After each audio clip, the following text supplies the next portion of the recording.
This will be a story of two worlds, a world of human and a world of magic. This also will be a story of a young blind man named Cyrus, who possesses ability to travel between the worlds. And in the end, the fate of both worlds depend on his choices, his decisions. Friends, welcome to the VED. VED will be a story-driven, hand-drawn RPG with unique turn-based combat and a little bit of roguelite elements. But is it a good game? Is it worth playing? Let's find out. And to be honest, whatever you like the game or not depends very much on whether you like the story. And the story itself will be very unusual. You will see a huge contrast between human, ordinary, dark world, with its routine, problems, and all that jot, and the bright fantasy world full of magic.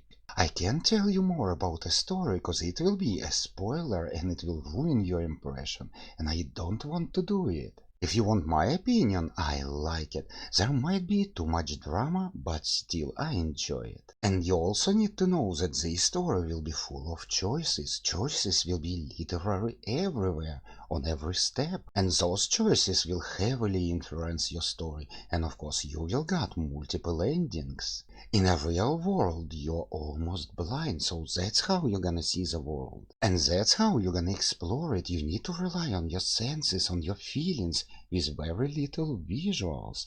Personally, I found this idea mind-blowing, especially how you're gonna see people. That's how you're gonna see in a real world, but in a magic world your eyes will be healed and your vision will become normal. Game will be fully voiced over. Listen. To our sister friend, go to your girlfriend. No one shall stand in the way of your happiness. Not bad, not bad, but let's go back to our hero. You will have only 3 stats. It will be dexterity, magic and strength. Every situation in game, combat included, can be solved by using one of those stats. You will get a dice roll, and if it will be successful, you will get 1 experience point. 3 experience points will raise your stat by 1. And of course, the higher your stats, the higher your chance of successful roll, and success in general. Now, let's go into the combat. It will be turn-based and it will be truly unique. Your character will have 4 different positions. Why 4? Cause sometimes you will get multiple enemies, or sometimes you will get a huge boss, for example with 1 arm. So if you move to the left, you will be safe, cause he got only 1 arm and can attack you only from the right or from the middle. You also can make a different set of abilities for each of those positions, and eventually build your own unique fighting style. But no matter what, you will have to adapt, cause there will be just insane amount of monsters, and all of them will have their strong and weak sides, and you will have to move around the battlefield.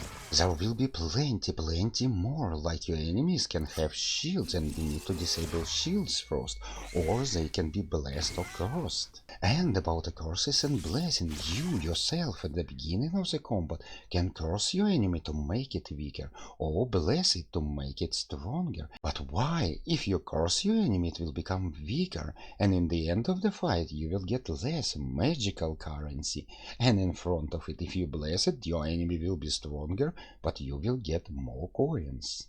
But why? Why do you need those coins at all? Well, my friend, you will have your own magical village, and you will need those coins to construct buildings, and those buildings will give you new skills and abilities. And your village is also a home for a very cute fantasy creatures. But you can ask, what about exploration? It will be done in classical roguelite style. With a little exception, you can and sometimes need to go back to the past, and it will lead you to combat, some event, or maybe story mission. And about events, they can have really wild outcomes. Once I traveled to Ireland where I found a broken dwarven statue. I decided to repair it no matter the cost. I failed plenty of checks, but in the end I managed to repair it. And imagine my surprise when as a reward I get cursed. Completely cursed. Oh my god, I was so surprised.